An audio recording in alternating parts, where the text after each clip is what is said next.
So getting back to this idea, the Creator obviously created this, let's call it the universe, and obviously in particular there's this important things called laws that govern the universe, which are in a way an expression of the Creator's desire. So the laws tell us something about God as well. They tell us something about God's personality and God's nature. And that's interesting to contemplate. But also there's this thing of perspective we need to gain individually.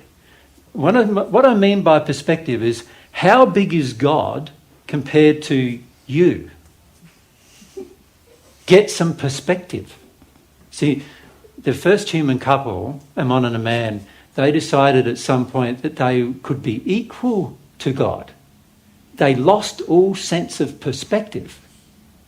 There were reasons why they felt themselves to be a beautiful created being, of which God feels you are, of course, because he made you, and of course he thinks that he made you beautiful.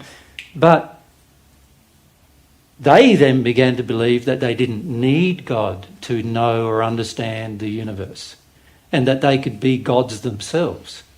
And the biggest emotional injury that we have on this planet is our own feeling that we are our own lawmaker.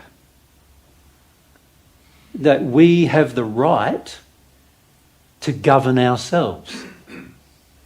That's the biggest emotional injury that we have. So let's